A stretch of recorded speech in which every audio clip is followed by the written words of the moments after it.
নমস্কাৰ মৰমৰ ছাত্ৰ-ছাত্ৰীসকল মোৰ নাম অৰুন্ধতী ৰায় আজি আমি পঢ়িম অষ্টম শ্ৰেণীৰ প্ৰথমটো অধ্যায় পৰিমেয় সংখ্যাৰ কিছুমান অংক তাৰ মানে পাৰ্ট 6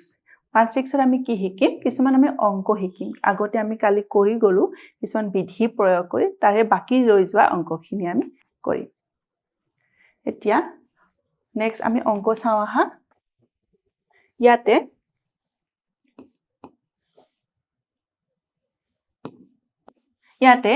আগৰ নিচিনা ইয়াতে কি সংখ্যা কমন আছে সংখ্যাটো হৈছে 4/7 দুটাতে 4/7 কি হৈ আছে পূৰণ হৈ আছে তো 4/7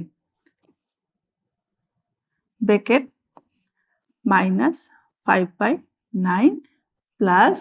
1/5 4/7 একে আগৰ নিচিনাকে আমি কি কৰিম ব্ৰেকেটত থকা ভগ্নাংশখিনি আমি যোগ কৰিম যোগ কৰিবৰ কাৰণে আমি কি লাগিব হৰ দুটাৰ এলসিএম লাগিব 9 আৰু 5 ৰ এলসিএম কি হয় 45 ওপৰত হ'ব -25 plus 9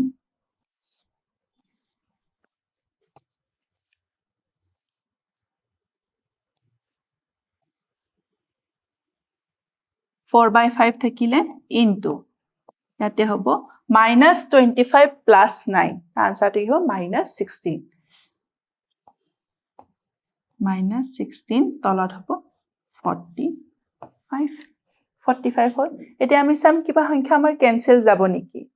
কিবা সংখ্যা কেনসেল যাব নেকি চালো যেহেতু কেনসেল না যায় আমি কি কৰিম সংখ্যা দুটা পূৰণ কৰি দিম মানে ওপৰৰ লব দুটা পূৰণ কৰিম আৰু তলৰ হৰ দুটা পূৰণ কৰিম 4 into 16 কৰিম আৰু হৰটো হ'ব 7 into 45 c into কি আহিব মাইনাস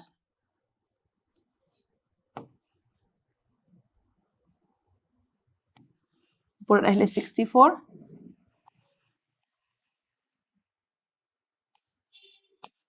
minus 64/315 এতিয়া next question to le যাও next question to কি আছে ইয়াতে চাব পাৰা 2/3 into -5/7 minus 1/6 into 3/7 plus 1/14 into 2/3 ইয়াতে কিবা সংখ্যা কমন আছে নেকি তিনটা পাৰ্টৰ ভিতৰত কোনটো কমন আছে 2/3 অকল দুটাত কমন আছে এইটোত কমন নাই গতিকে কি কৰিম আমি ইয়াৰ স্থানটো পৰিৱৰ্তন কৰি দিম স্থান পৰিৱৰ্তন কৰিলে আমি কি বুলি কৈছিলো ক্ৰম বিনিময় বিধি তাৰ মানে ক্ৰম বিনিময় বিধি আমি কাৰ মাজত কৰিম দ্বিতীয়টো সংখ্যা আৰু তৃতীয়টো সংখ্যা প্ৰথমটো যেনেকৈ আৰু হেনেকৈ থাকিব তে লিখো আহা 2/3 into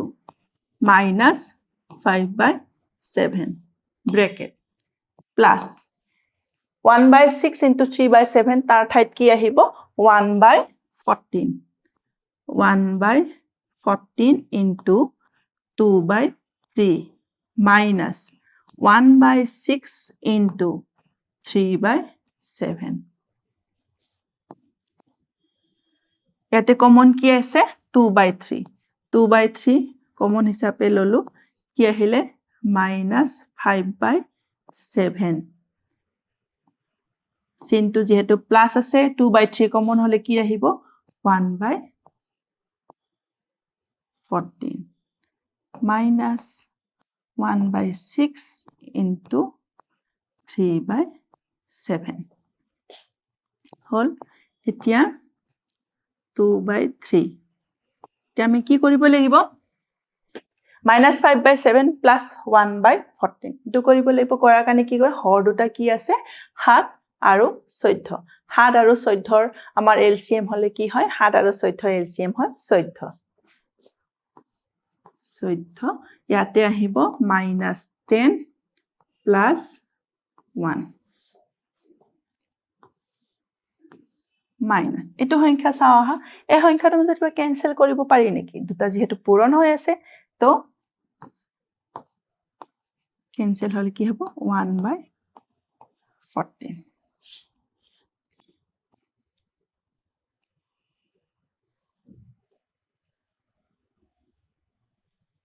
-4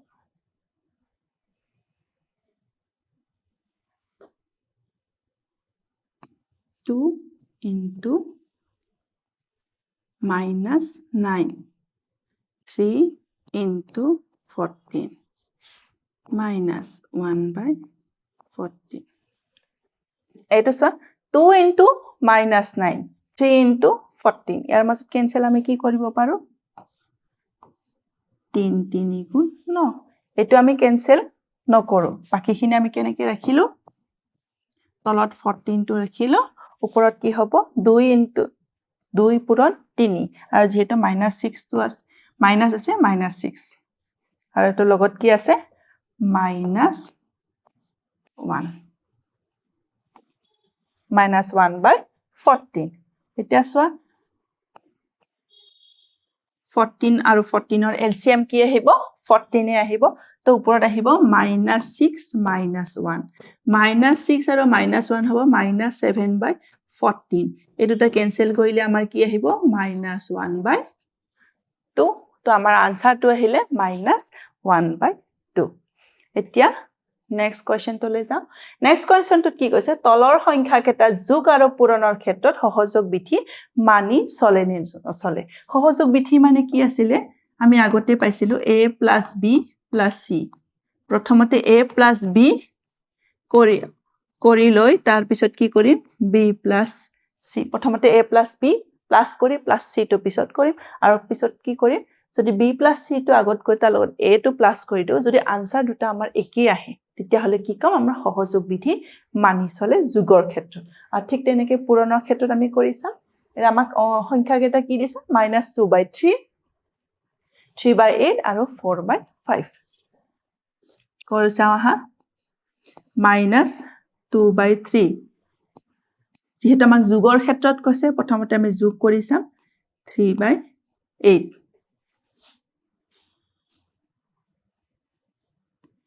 3/8 plus 4/5 প্ৰথমতে এই দুটা যোগ কৰিছাম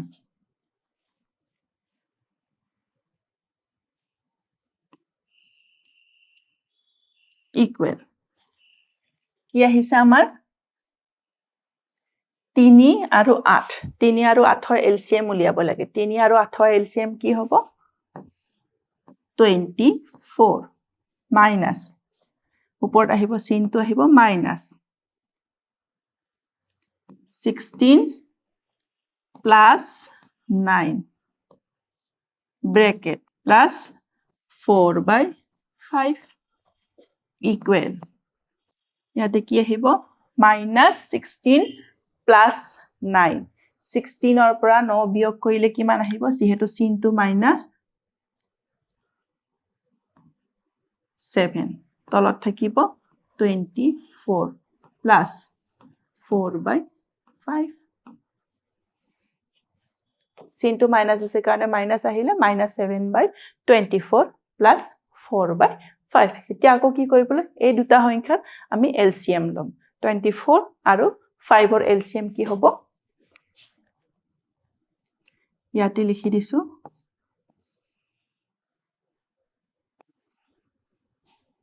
120 minus 35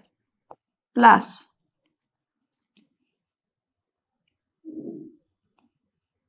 96 minus 35 plus 96 এতিয়া আমি কি কৰিম এৰ ক্যালকুলেশনটো কৰিম 120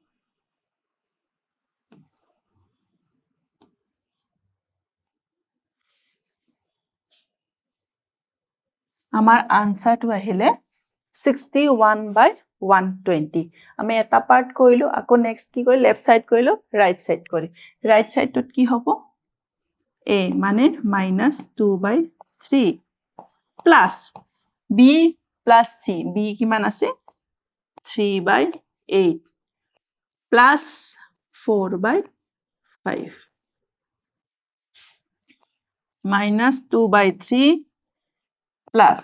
ইয়াতো হে একে কি কৰিম ব্ৰেকেটৰ ভিতৰত থকা ভগ্নাংশ সংখ্যা দুটা যোগ কৰিম যোগ কৰিবলৈ ইয়াতে হৰ দুটা কি আছে 8 আৰু 5 8 আৰু 5 ৰ লখাগু কিমান আছে 8 5 গুণ 40 তো আমাৰ ইয়াৰে লখাগু হ'ব 40 3 5 গুণ 15 প্লাস 8 4 গুণ 32 এটো আমি ব্র্যাকেট দিলো এতিয়া -2/3 প্লাস উপৰত কিমান হ'ব 7 4 তলত হল 40 আমি কি পালো -2/3 প্লাস 47/40 আকৌ দুটা ভগ্নাংশ পালো আমি কি কৰিব লাগিব আকৌ এই দুটা ভগ্নাংশৰ আমি যোগ কৰিব লাগিব যোগ কৰিবৰ কাৰণে কি কৰিব লাগিব 3 আৰু 40 এই দুটা কি হয় যেহেতু হৰ হয় এই হৰ দুটা আমি এলসিএম উলিয়াম 3 আৰু 40 ৰ এলসিএম কিমান হ'ব 120 minus 80 plus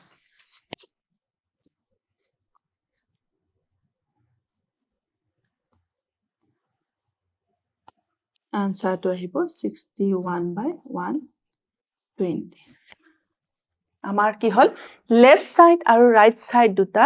একি হল তাৰ মানে এই সংখ্যা কেইটা যোগৰ ক্ষেত্ৰত সহযোগ বিধি মানি চলে আমি যোগৰ ক্ষেত্ৰত চালো এতিয়া আমি কি হয় চাম বিয়োগৰ ক্ষেত্ৰত নহয় পূৰণৰ ক্ষেত্ৰত চাম প্ৰথমতে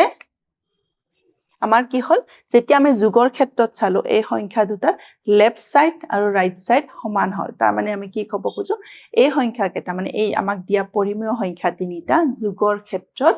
সহযোগ বিধি মানি চলে এতিয়া আমি কিহৰ ক্ষেত্ৰত চাম পূৰণৰ ক্ষেত্ৰত চাম পূৰণৰ ক্ষেত্ৰত -2/3 3/8 আৰু 4/5 ৰ ক্ষেত্ৰত আমি চাও আহা আমাৰ সংখ্যা দুটা আছিল -2/3 3/8 আৰু 4/5 4/5 আৰু কি আছিল পূৰণৰ ক্ষেত্ৰত সহযোগ বিধি কি কেনেকুৱা আছিল a * b * c আমি যদি a b আগত কৰো তাৰ পিছত a * b * c আমি b c পিছত কৰো আমাৰ কি হ'ব লাগিব লেফট সাইড আৰু ৰাইট সাইডৰ আনসাৰটো যদি একে হয় আমি ক'ব পাৰো যে পূৰণৰ ক্ষেত্ৰত আমাক দিয়া সংখ্যা কেইটা সহযোগ বিধি মানি চলে তো আমি চাও আহাচোন আমি পূৰণ কৰি কি পাও উত্তৰটো লেফট সাইডত প্ৰথমতে কি কৰিলো -2/3 * 3/8 * 4/5 আমি কি কৰিম a আৰু b দুটা প্ৰথম পূৰণ কৰিম আনসাৰটো কিমান পাম -6/24 * 4/5 আমাৰ কি হ'ব -24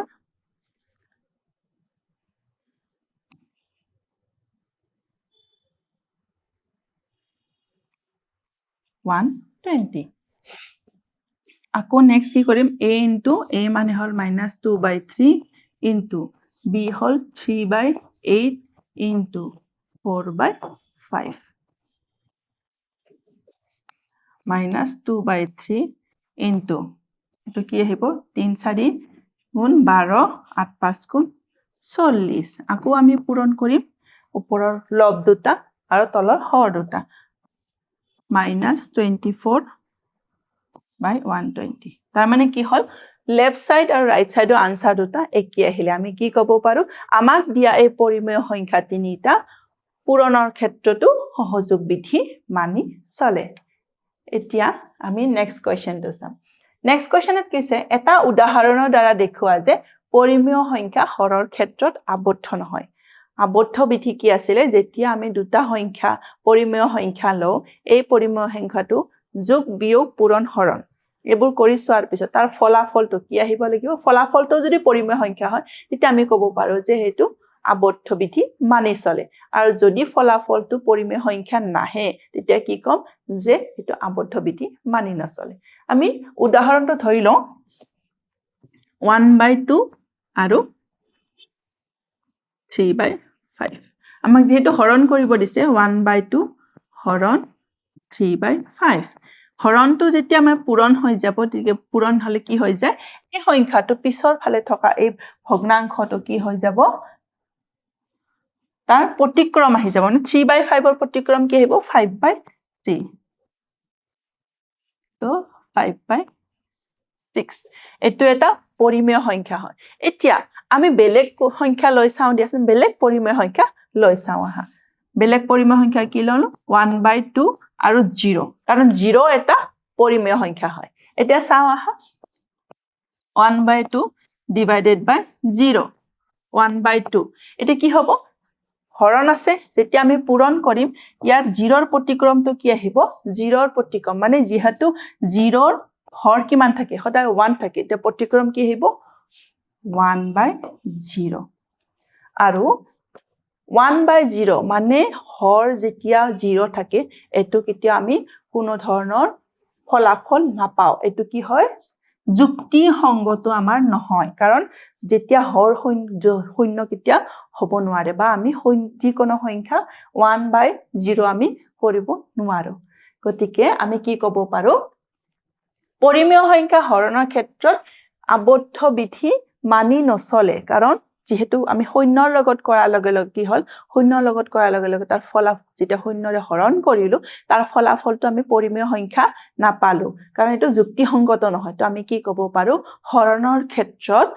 পৰিমেয় সংখ্যা আবদ্ধ বিধি মানি নচলে আজি আমাৰ অনুশীলনী 1.1 ৰ অংকখিনি আমাৰ কৰা হৈ গল আৰু আমি নেক্সট আমি কি পঢ়িম নেক্সট ক্লাছত আমি পঢ়িম যে